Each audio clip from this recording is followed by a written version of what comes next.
안녕하십니까. BTN 특별기획 가족사진의 오기윤입니다.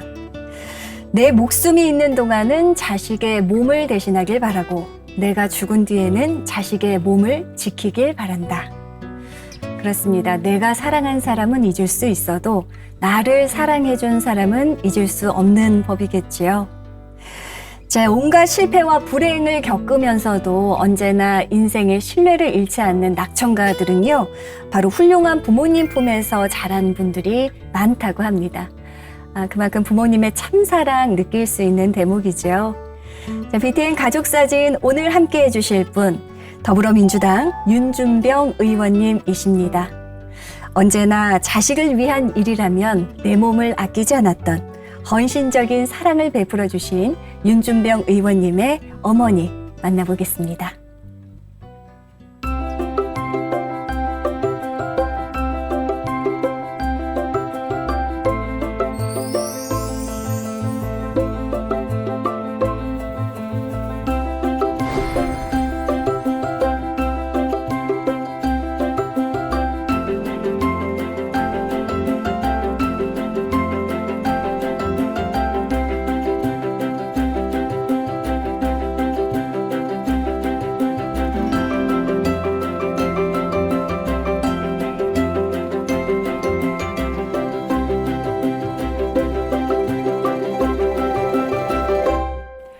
네, 가족사진 오늘 함께 해주실 분은요, 서울시의 산적한 난제들을 해결한 행정의 달인에서 이제는 전북 고창, 이 고향 지역의 발전을 이끌 해결사로 변신하신 분이십니다.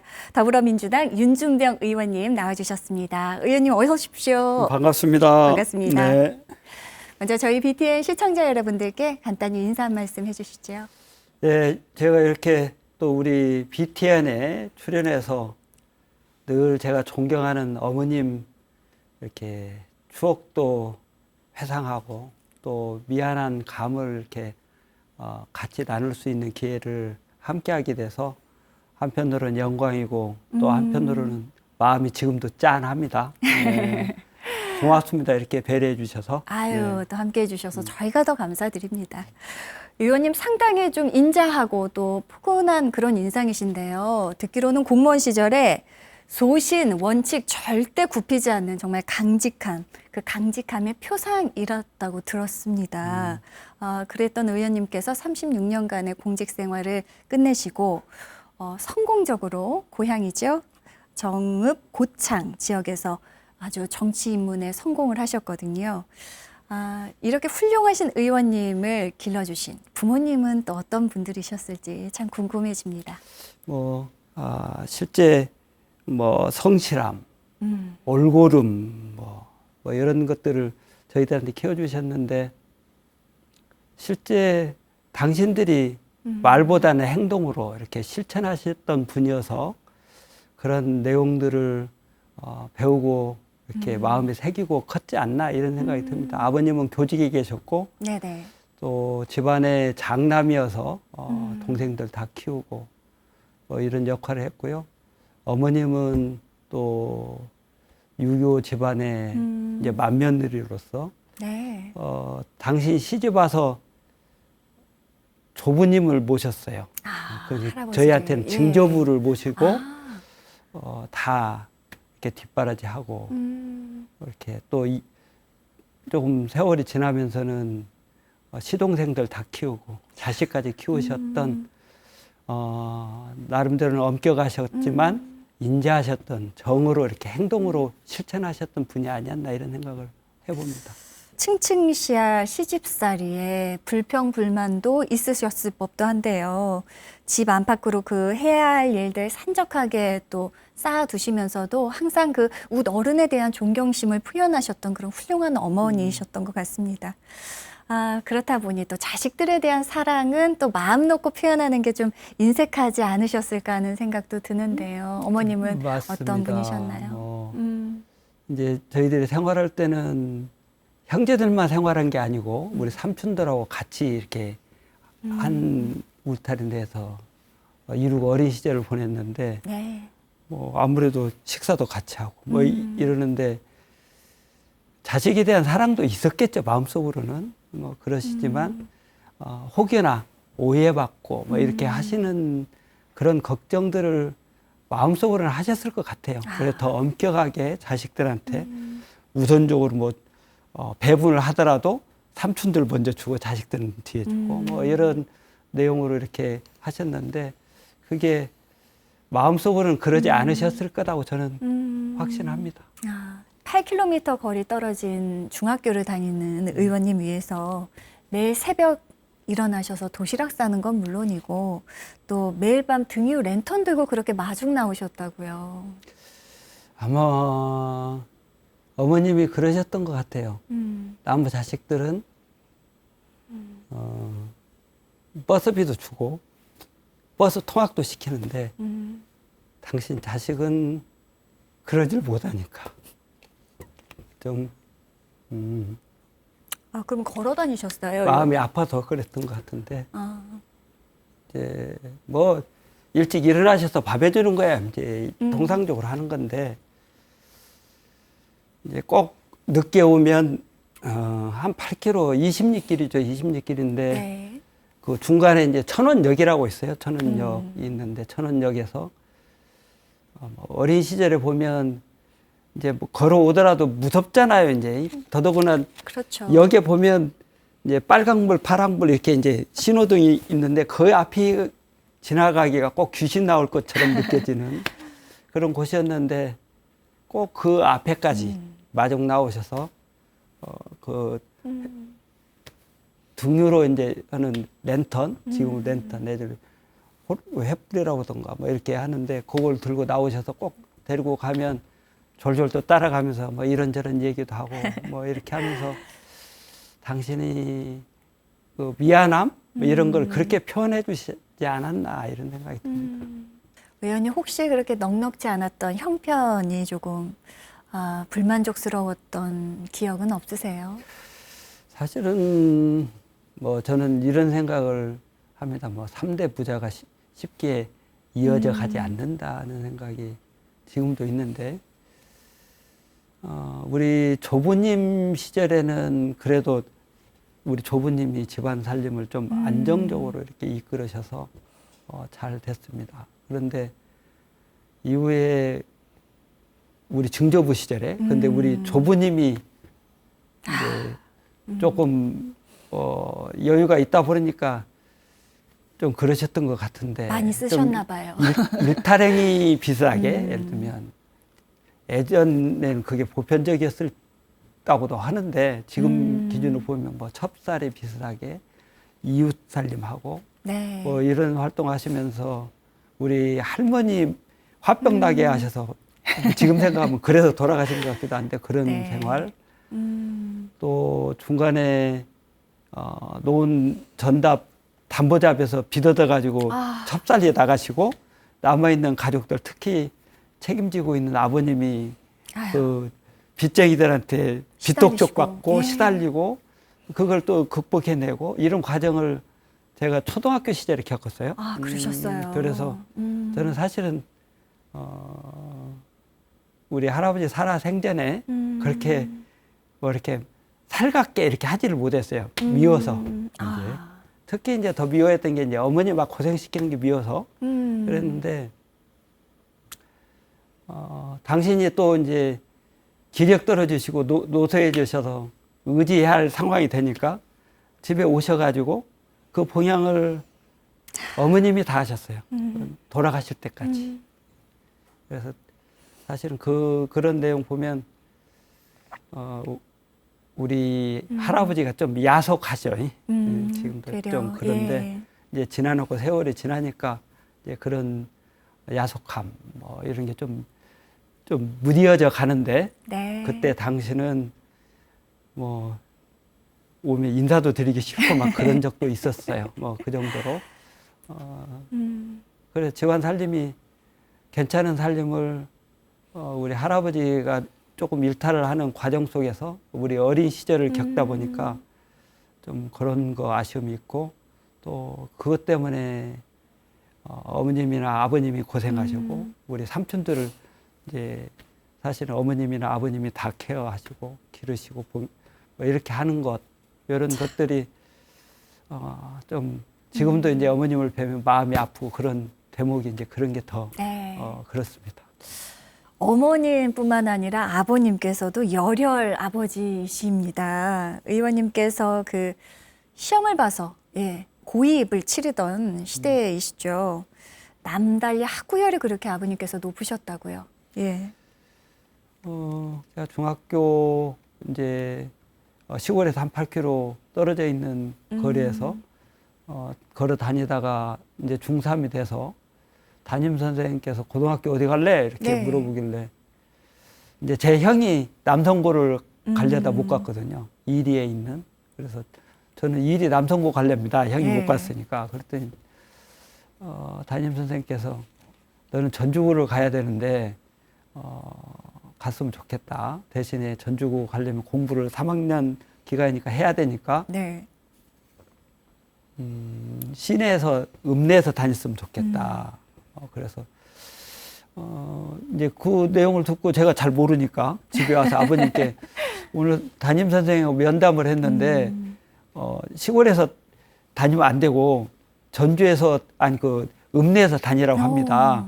그거 제대로 해야 되나요? 그랬더니 아버님께서 전주고 가라 그러면 가야지. 야. 그러면서 읍내에서 다니기 위해서 아버님, 형, 저 3부자가 읍내에서 자취를 했어요. 그래서 그러셨어요? 중학교 3학년에서 다녔고 이렇게 그만큼 나름대로는 자식을 위해서 많이 노력을 해주셨던 분입니다. 네, 그러한 노력 덕분에 전주고 졸업한 의원님께서 이후 서울대학교 동문과에 진학을 하게 되십니다.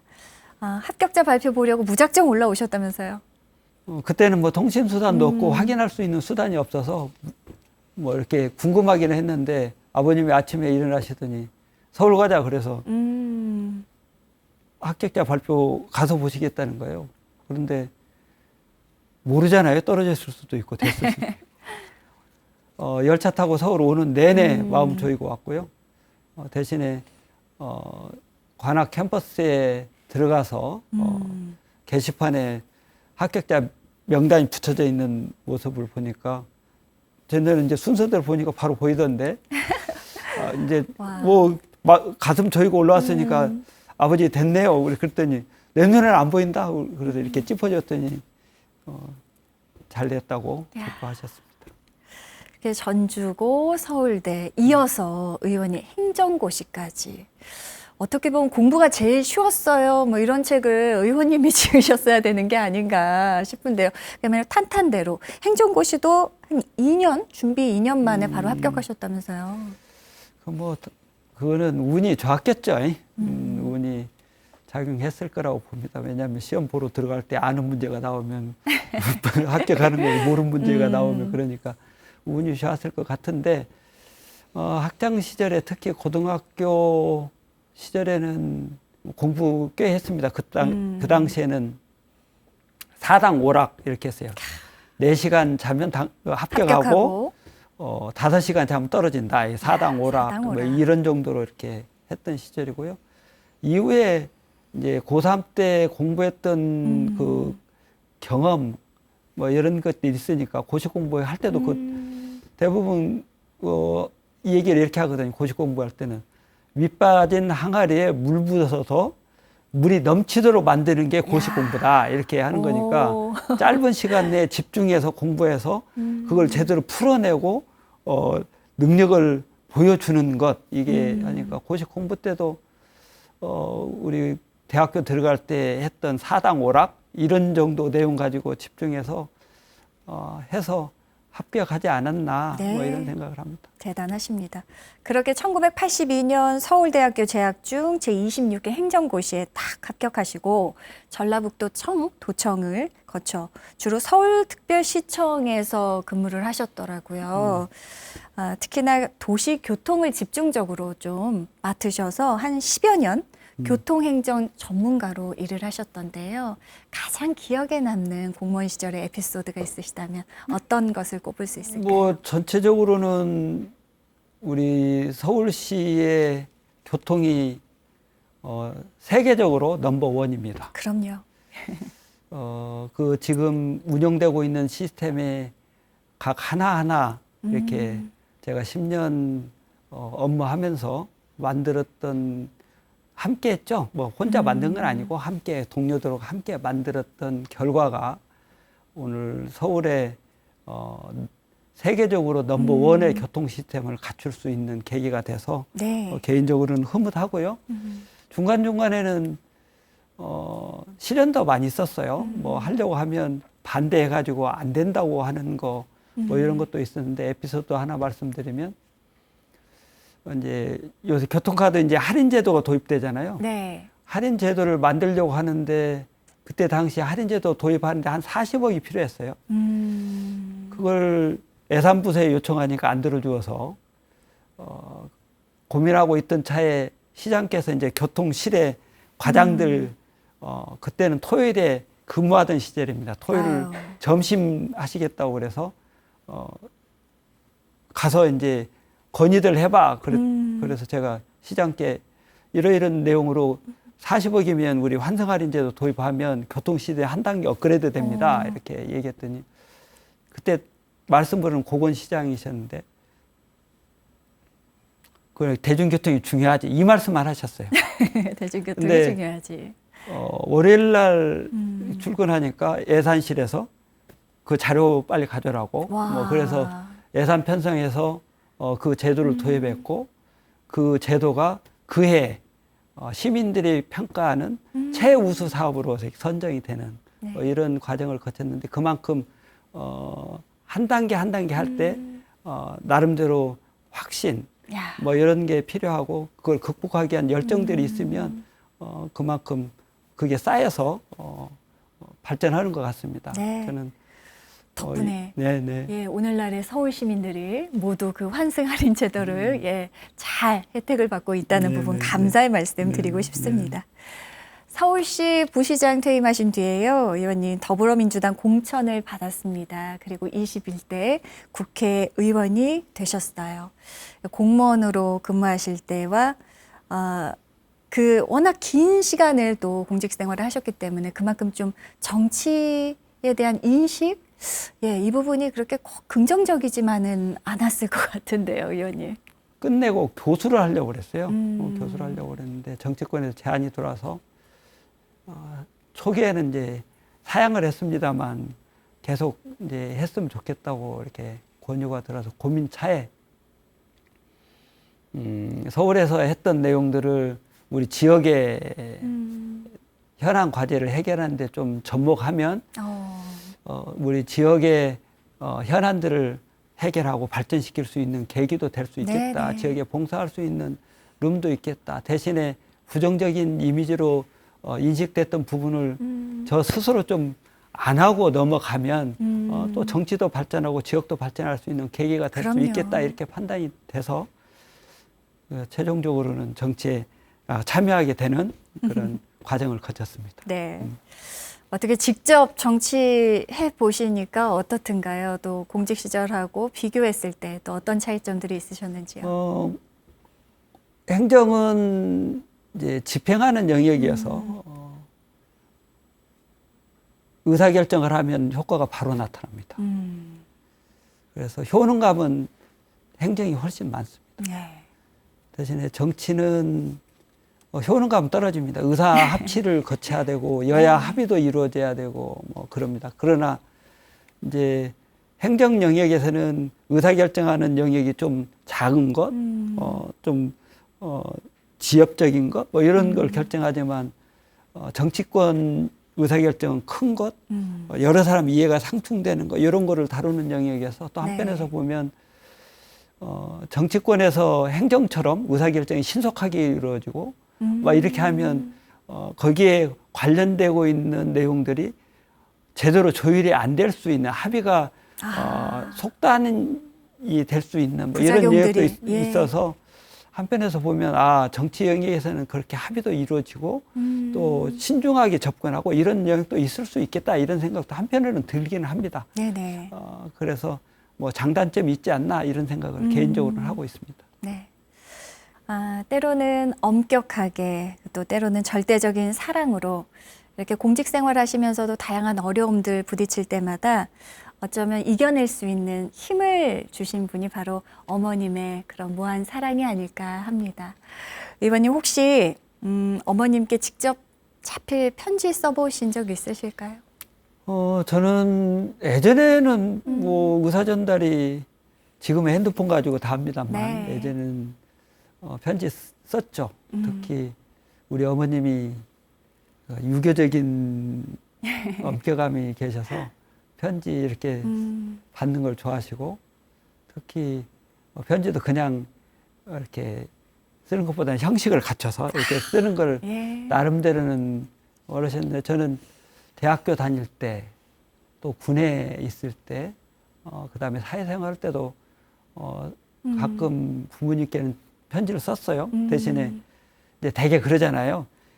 뭐 이제 정을 전달하기 위한 편지보다는 좀 말하기 어려울 거 뭐 이런 걸 직접 대면해서 말씀을 못 드리니까 편지로 이렇게 쓰면 우리 부모님들 어머님께서는 대부분 자식의 뜻을 다 받아주시고 이렇게 어렵게 이렇게 전달하는 내용도 다 수용해 주시고 그랬던 걸로 기억합니다. 혹시 어머니께서 직접 답장도 보내주고 하셨을까요? 당신이 원문도 쓰세요? 네, 네.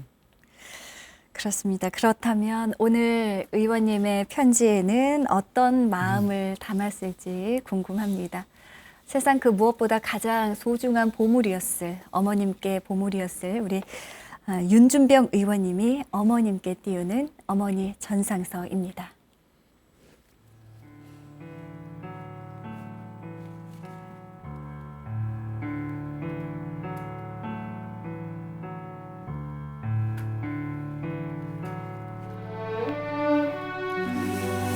어머님 전상서.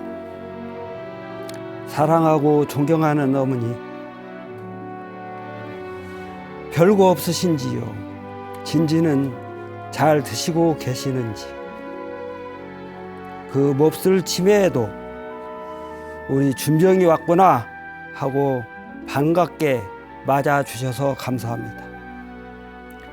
뵐 때마다 자식들, 가족들의 안부를 물으시고는 다 잘 있다고 말씀드리면 그럼 되었다며 병중에도 자식 사랑을 다하고 계시는 어머니, 가까이에서 직접 모시지 못해 늘 죄송하고 송구합니다.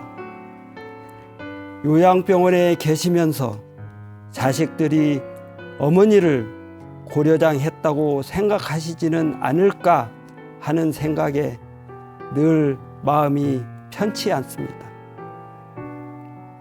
지역 행사로 경로당 등을 방문할 때, 어르신들을 뵙거나 동네 어르신을 뵐 때 갑자기 어머님이 떠올라 목이 메이기도 합니다. 저희는 평생 동안 어머님의 사랑만을 받았습니다.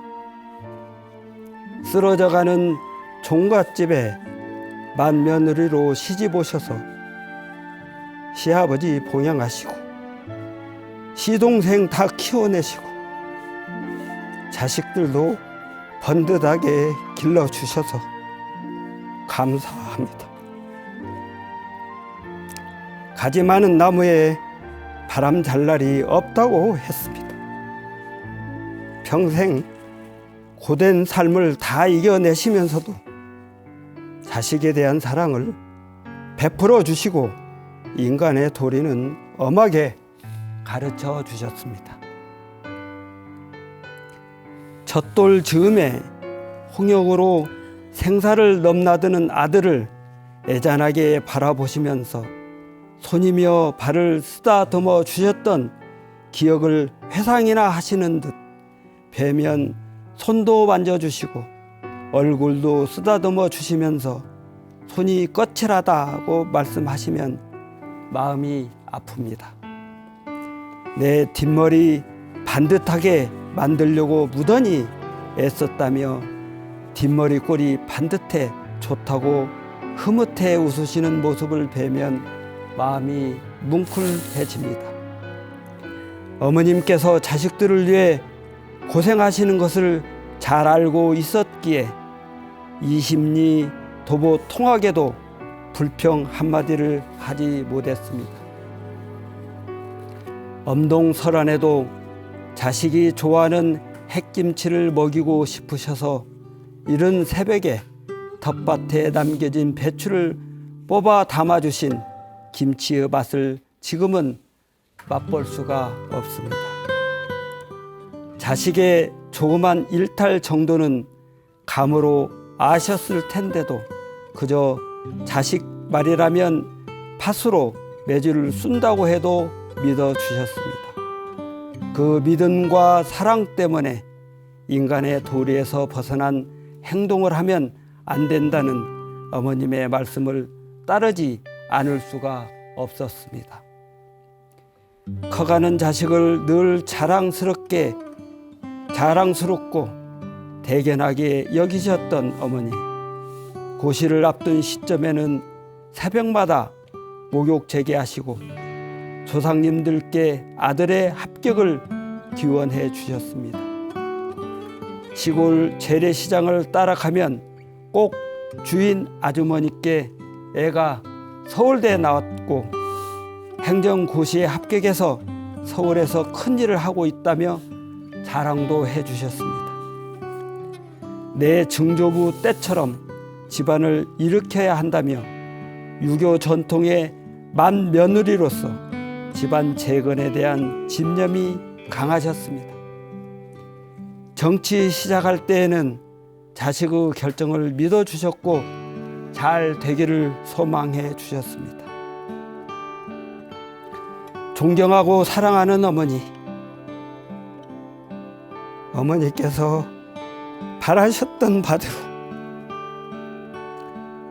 자식이 지난 총선에서 승리해 국회의원으로 활동하고 있는데 잘 알고 계시겠지요? TV에 자식 얼굴이 나오면 좋아하시면서 박수를 치신다는데 직접 모시지 못해 죄송합니다. 직접 모시지는 못해도 오래 사셨으면 좋겠습니다. 준병이 왔구나 하고 반가이 맞아주시는 어머니의 목소리를 오래도록 듣고 싶습니다. 날마다는 아니지만 자주 찾아뵙겠습니다. 어머니 사랑합니다.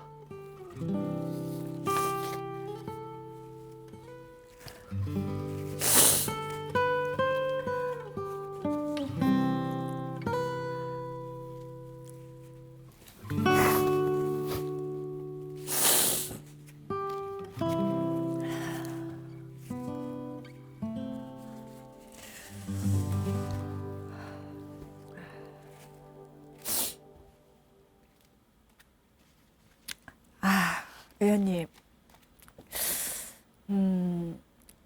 당선되셨을 때 이미 좀 많이 진행이 되신 상황이셨을까요, 어머님께서? 그렇습니다.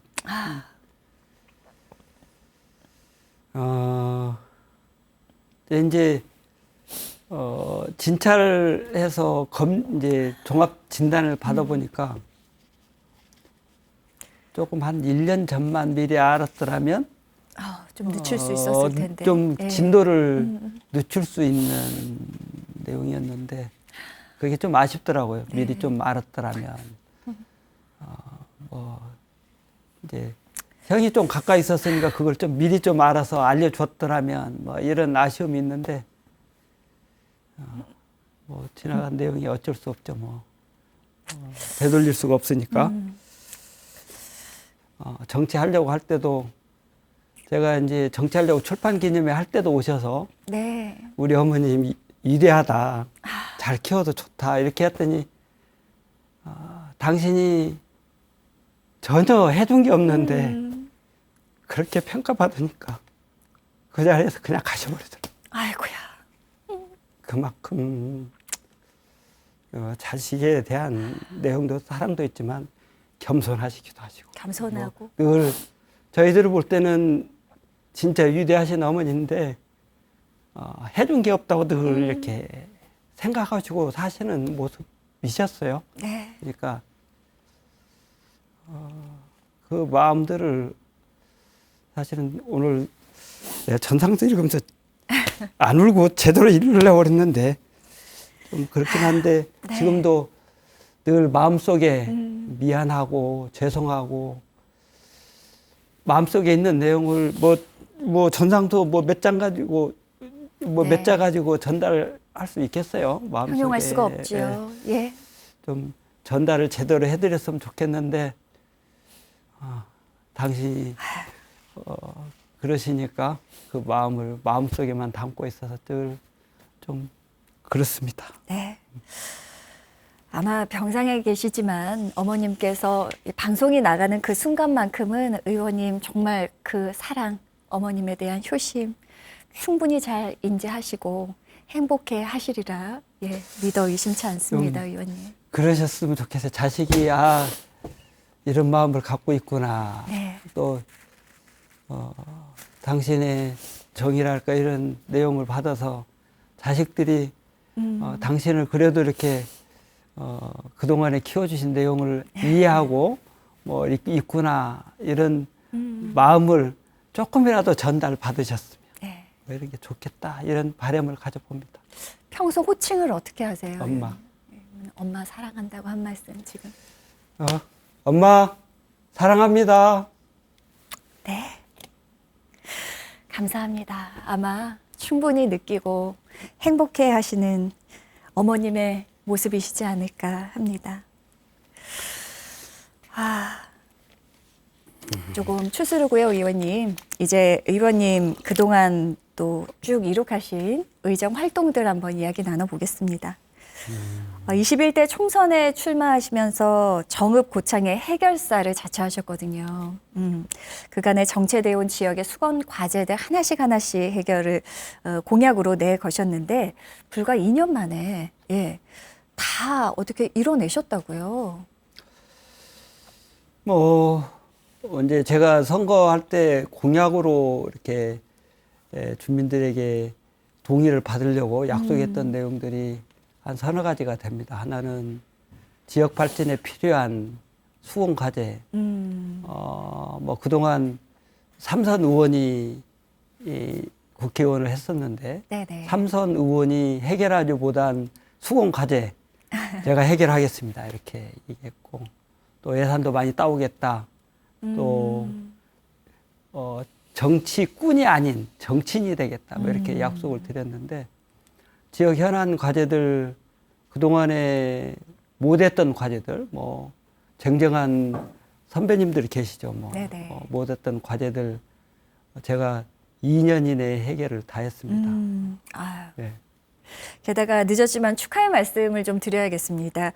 대한민국 국회 선정 제3회 대한민국 국회의정대상 입법 활동 부분 우수 국회의원으로 선정되셨더라고요. 어쨌든 한 번 받기도 어려운 상이에요. 이게 우리 그럼요. 국회의장 표현에 따르면 정치인이 정부로부터 받을 수 있는 최고의 상이다 이렇게 평가를 하던데 맞습니다. 제가 이제 올해가 3회차였는데 1회차도 제가 받았거든요. 와, 그래서 그러셨군요. 사실 1회차는 더 엄격했을 거라고 생각해서 1회차 받으면 이후에는 안 줄 거다 이렇게 생각했는데 이번에도 이제 시상이 돼서 너무 영광스럽기도 합니다. 근데 저는 이런 내용들이 의정 활동의 마음 자세가 아닌가. 입법 내용이 한자 이제 마음을 담고 특히 약자를 보호하고자 하는 그런 진정성 이런 게 담기면 그게 잘 표현되었지 않았나 이런 생각이 들고요. 이 자리를 빌어서 또 이런 상 받는 게 의원이 하는 게 아니거든요. 우리 보좌진들이 해서 준 거니까 우리 보좌진들의 노고에 대해서 이 자리를 빌어서 감사하다는 말씀 드립니다. 21대 국회가 개회한 지 꼭 3년이 지났습니다. 완주율 이제 4분의 1 정도 남겨두고 있는 상황인데요. 그간의 의정 활동 되돌아보시면 어떠세요?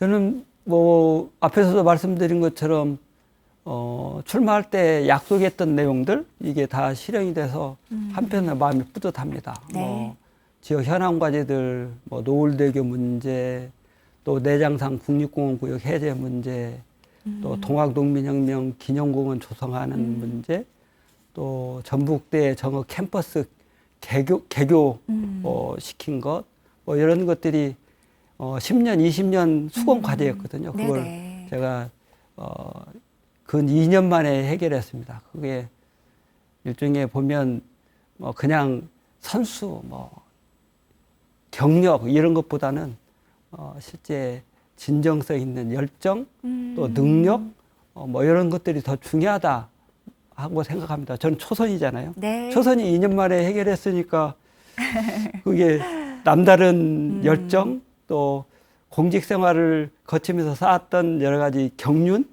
뭐 이런 것들이 가미된 거라고 저는 생각하고요. 네. 뿌듯하게 생각합니다.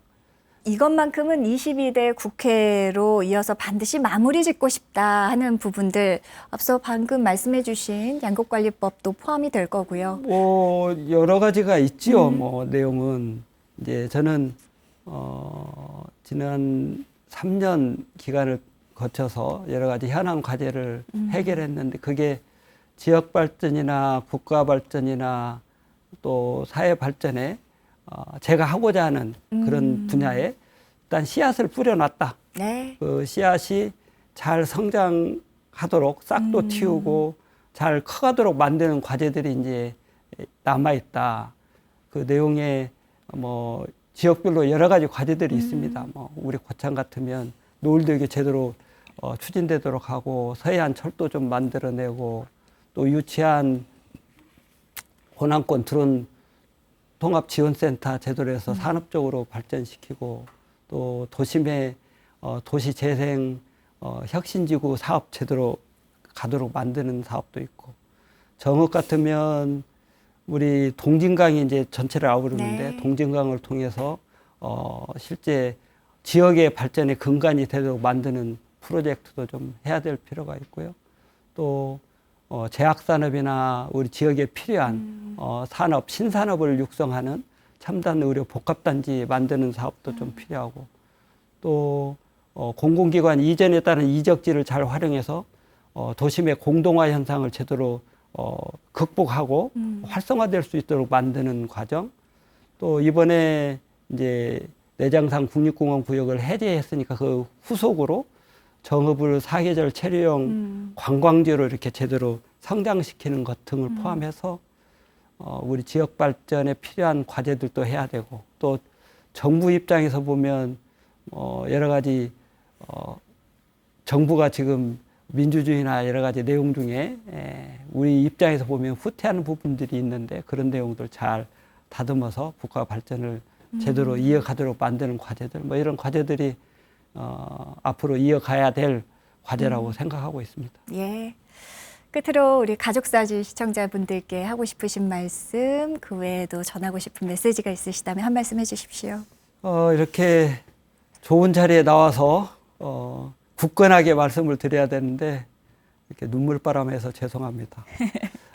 대신에 우리 어머님들, 아버님들 사랑을 받고 우리가 이만큼 성장했고 또 그 세대가 있어서 우리나라가 이만큼 발전했기 때문에 우리가 부모님들 잘 모시고 특히 노령화 되시는 분들 삶의 환경이 지금보다는 조금 더 나아질 수 있도록 함께 노력하고 또 어르신들 봉양하는 데 있어서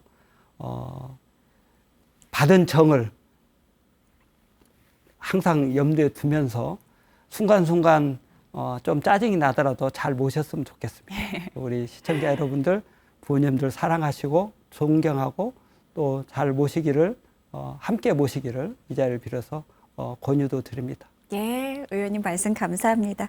앞으로 계획하시는 일 잘 이루시고요. 또 어머님께 한 번 더 사랑의 메시지 전하는 그런 하루하루 많이 만드시길 저희도 함께 응원하겠습니다. 감사합니다. 의원님 오늘 함께 네. 해주셔서 고맙습니다. 네, 고맙습니다. 네.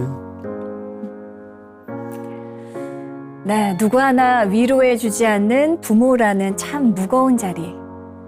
그러고 보면 우리 부모님의 지친 두 어깨 그리고 두 손을 따뜻하게 어루만져 드린 적이 언제인가 떠올립니다.